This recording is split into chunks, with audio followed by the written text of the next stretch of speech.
América Latina, diferencias con el endeudamiento latinoamericano de los años 80.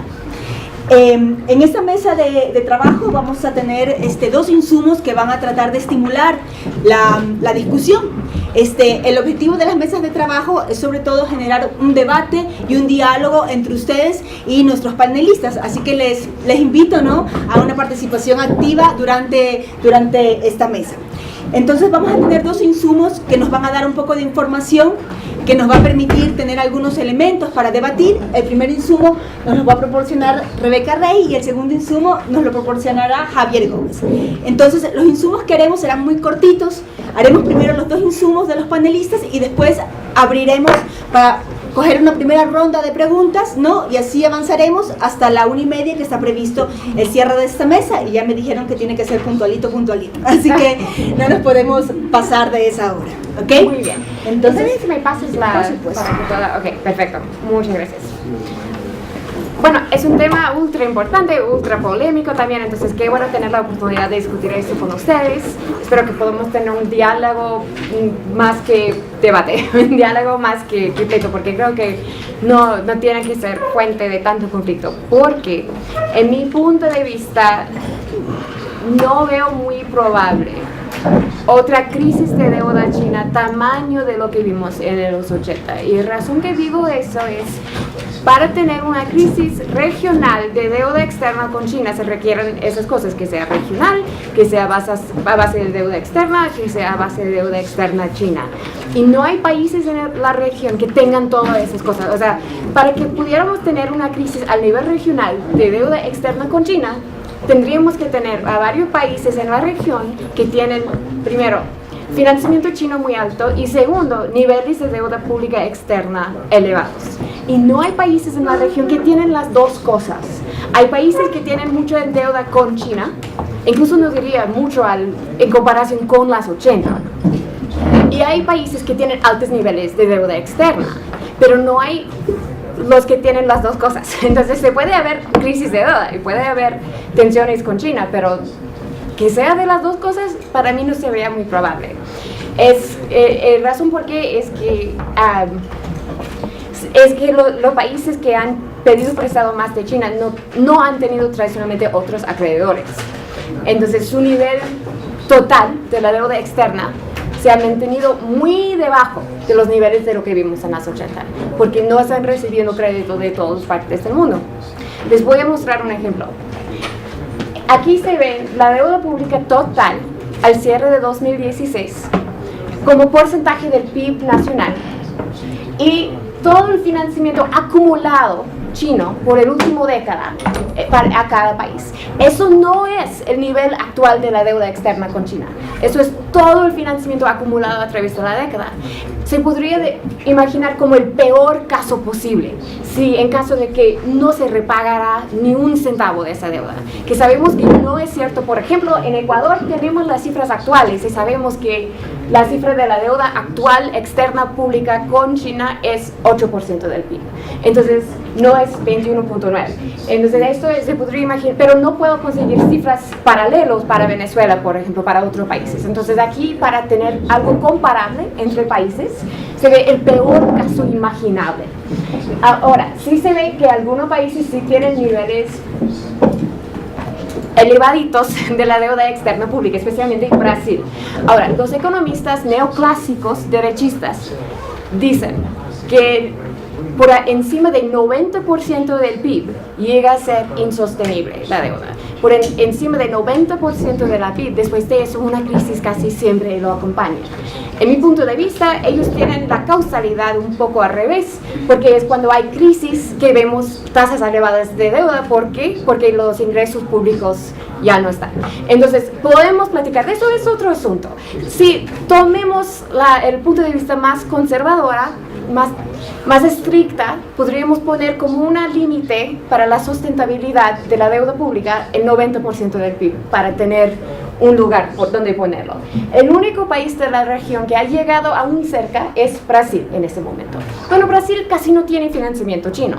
Entonces, no es posible que ellos realmente causen una crisis de deuda china. ¿Sí me explico? Pueden tener su crisis porque están en un momento de crisis, pero no es crisis china. México también tiene por encima del 50% del PIB, pero casi no tiene financiamiento chino.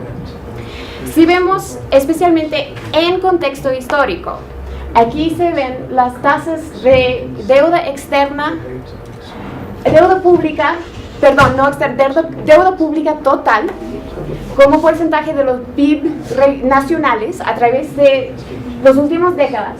Y si pueden ver, resaltan muy fácilmente dónde están las crisis, ¿verdad? Ahí se ve Chile, ahí se ve Argentina, incluso ahí se ve Ecuador, ahí con 100% de la deuda, ¿verdad? Ahora vemos las tasas actuales y el único que va más encima del 75% es Brasil. Entonces, no hemos llegado a puntos ni cerca a los que vimos en la época de los 80s. Entonces, de compararlos con un catástrofe, lo que vimos en los 80 realmente no es tan realistas, aunque deberíamos siempre de estar cuidando la deuda.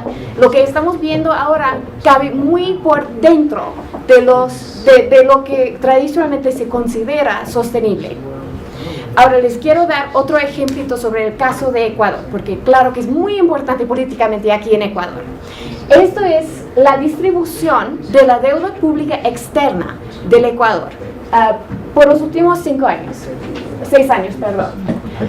Es famoso que después de la cancelación parcial de la deuda externa no podían acudirse a ningún acreedor a nivel mundial que no fuera China. Entonces, la gran mayoría de la deuda nueva desde aquel entonces ha sido con China. Sin embargo, por los últimos 2 años se ha visto que las barras que han crecido más rápidamente no son los rojos chinos, son amarillos, que significa ahí están los bonos tradicionales normales, lo que acuden a todos los países del mundo. Es que después de la cancelación parcial de la deuda, Ecuador no pudo acudir a los mercados tradicionales de bonos, se los cerraron esa puerta. Pero hace unos años, las agencias que ponen las calificaciones de la deuda soberana elevaron la calificación de la deuda soberana ecuatoriana. ¿Y por qué lo hicieron eso? Explícitamente dice que elevaron la calificación de la deuda soberana Ecuador porque también que manejaron la relación con China. O sea, esos reportes de calificación de deuda externa, de deuda soberana dice Ecuador ha podido estar repagando esa deuda con China, entonces ya ahora creemos que es un país serio. Vamos a dejar que entre de nuevo a los mercados tradicionales de los bonos en Nueva York. Entonces, si vemos la distribución actual de la deuda externa pública, vemos que un tercer parte es China, otro tercer parte son los bonos tradicionales y otro tercer parte básicamente son los bancos multilaterales. También hay un poquito que son bilaterales con otro país. Entonces, lo que vemos ahora no es el perfil que nos acostumbramos a imaginar la deuda externa ecuatoriana con China. Ahora hemos empezado a llegar a una nueva etapa, ya que se les reabrieron las puertas hacia el norte. Ahora tenemos un balance mucho más equilibrado entre mercados privados, mercado bilateral con China, mercado multilateral. Y creo que no soy experta en eso porque no trabajo para el gobierno ecuatoriano, pero si yo estuviera en su lugar, ese tipo de balance es lo que yo quisiera, de tener un balance mucho mayor que lo que se veía hace un par de años. Entonces creo que ya pasamos por la época cuando realmente había un riesgo por no tener suficiente diversidad entre los acreedores. Ya pasamos por esa etapa y pudimos entrar en otra etapa. Ahora, para ponerlo en contexto, a mí como observadora externa, lo que me preocupa a mí más cuando yo veo el perfil de la deuda en América Latina y el Caribe, no es la deuda pública, a menos de que tal vez en Brasil, que ellos tienen sus propios problemas, y en Venezuela, que tienen sus propios problemas, que no tienen que ver con flujos internacionales de China específicamente. Cuando yo veo eso, vemos la deuda denominada en dólares, que obviamente no es una gran diferencia aquí en Ecuador, pero en el resto de la región, tener la deuda denominada en dólares privado versus público. Aquí se ve que el gran crecimiento que hemos visto en la deuda externa ha sido privado, denominado en dólares. O sea, más que cuadruplicado en los últimos desde la crisis económica norteña. Eso puede ser más problemático que lo con China, porque en esta parte de un ciclo económico lo que suelen hacer para reestabilizar las economías es tener una pequeña devaluación para hacer más competitivos las exportaciones. y menos competitivos las importaciones. Pero eso no pueden hacer realmente si hay una tasa inmensa de deuda privada, porque repagar toda esa deuda privada va a ser muy difícil. Entonces, yo estoy viendo eso más que nada. No tiene nada que ver con China, ¿verdad? Si comparamos eso con la época de los 80s, vemos un perfil parecido, pero más acentuado en los 80s. O sea, no hemos llegado al punto de los 80s.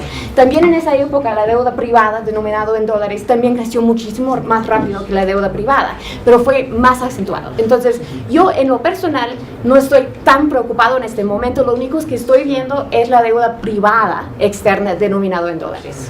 Gracias. Le voy a pasar la palabra a mi colega Javier ahora. Gracias.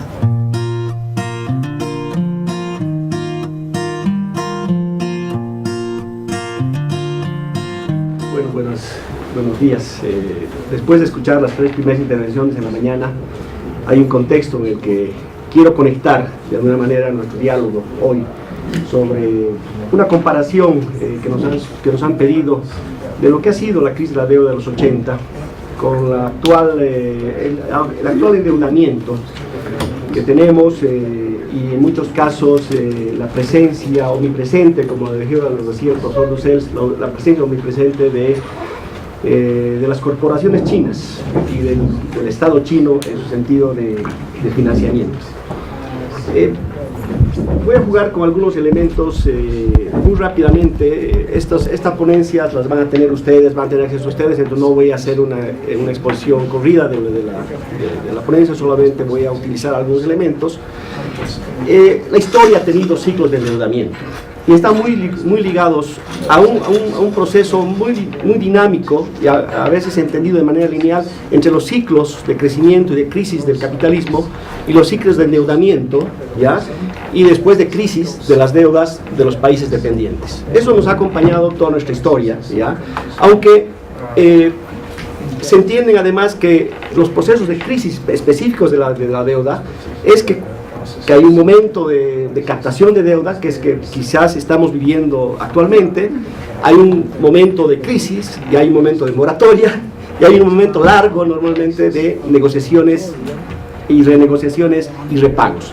Este tema, acuérdense, lo vamos a tratar en algún momento, porque ustedes lo han vivido. O sea, Ecuador como Bolivia ha vivido una condonación extraordinaria de deuda a los finales de los 90, y Ecuador ha negociado, en todo el gobierno de Correa, ha negociado un proceso de negación de pago y después de recompra y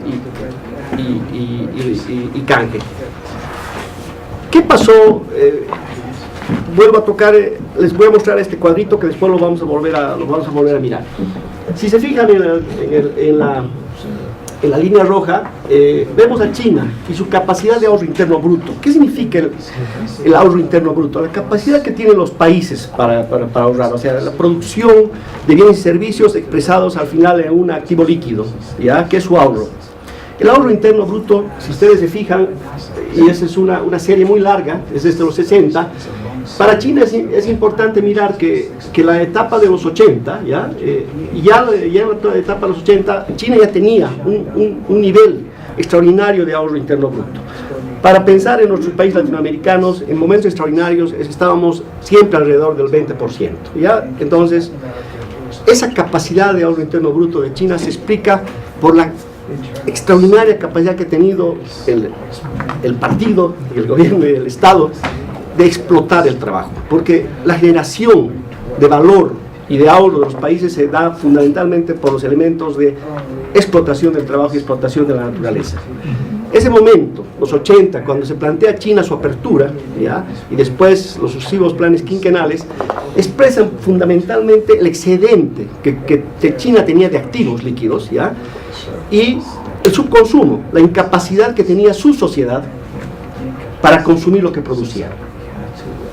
Entonces, la necesidad que tiene todo Estado en su fase de desarrollo y de su capacidad de imperialista es tener la necesidad de exportar sus activos, ¿ya? Y de comenzar a hacer que el mundo consuma, ¿ya? Lo que produce, ya que internamente, ese es uno de los factores de contradicción propias del sistema capitalista, es la sobreproducción y la incapacidad de consumir esa producción, ¿sí? Entonces, tenemos que tener una explicación relacionada a ese momento, con lo que estamos viendo con China. Si no, nos desconectaríamos de estar analizando el sistema económico mundial, que es uno solo ahora, ¿sí? Es el capitalismo.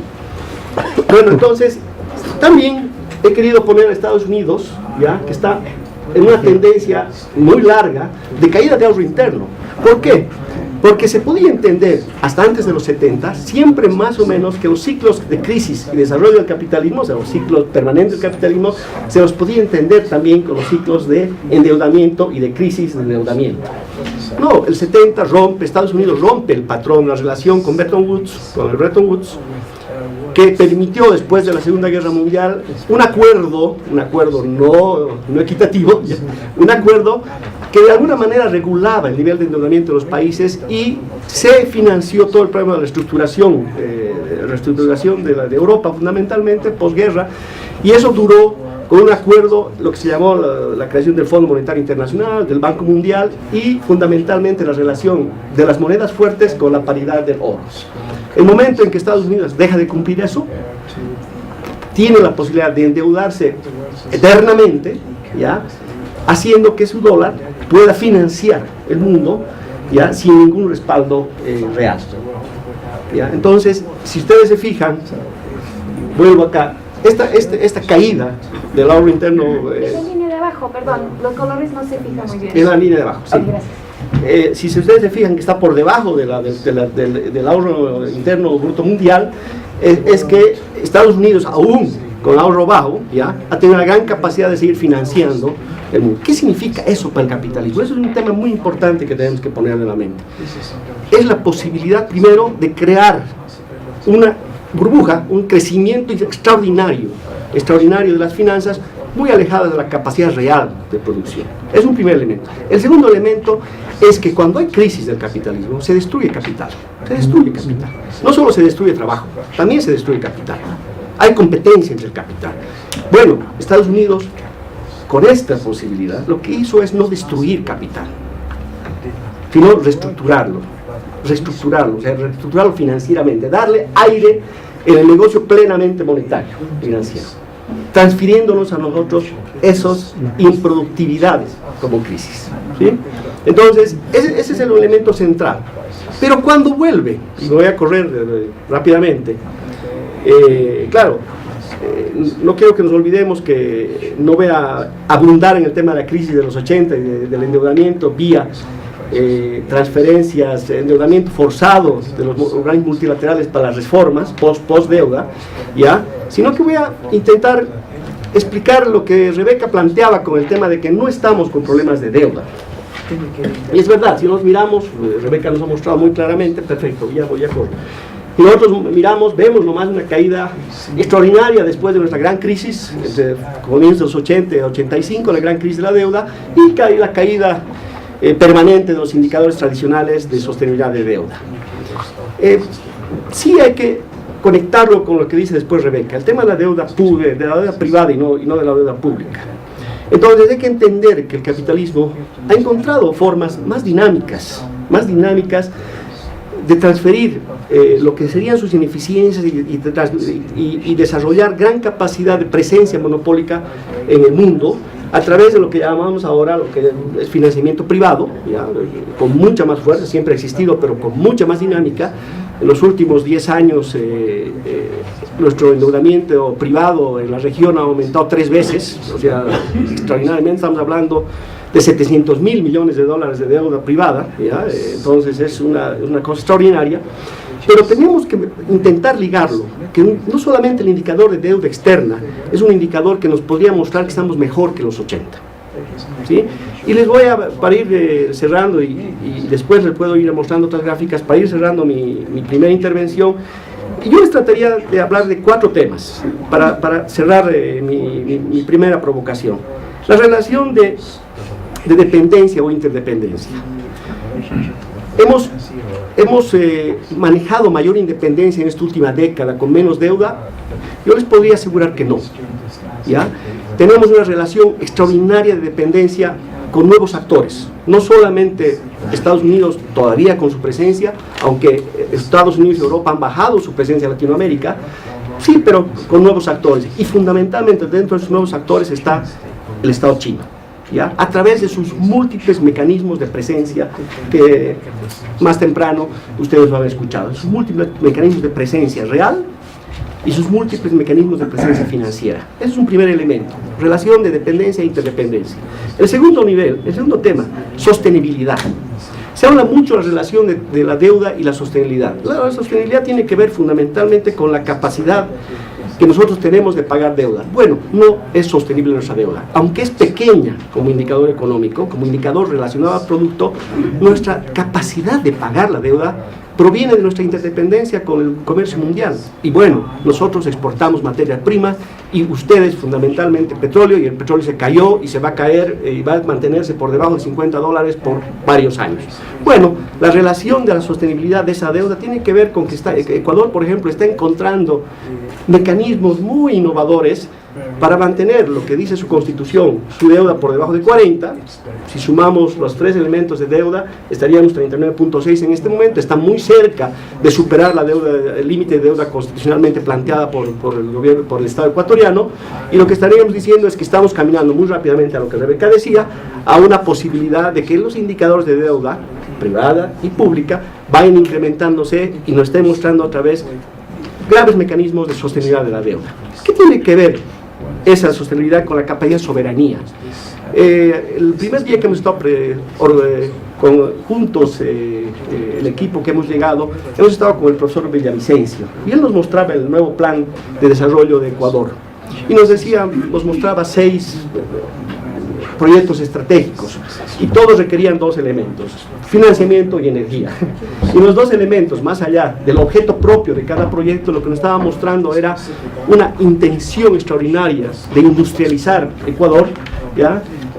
Sin necesariamente tener soberanía sobre esa posibilidad, ¿ya? Sí se plantea una posibilidad de soberanía energética con las hidroeléctricas, con grandes proyectos de financiamiento para el financiamiento de energía, pero financiar todas esas obras, esas obras de desarrollo de industria tienen que ver con endeudamiento.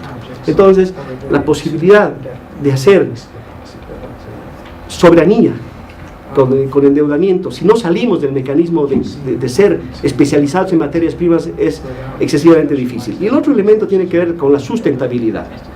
Y si nosotros vemos que la deuda que hemos adquirido en los últimos 40 años nos ha hiperespecializado como países y como región frente al mundo, lo que podemos decir es que todo endeudamiento nuevo nos está encaminando a mayor proceso de menor sustentabilidad, mayor dependencia y menor sostenibilidad. Gracias.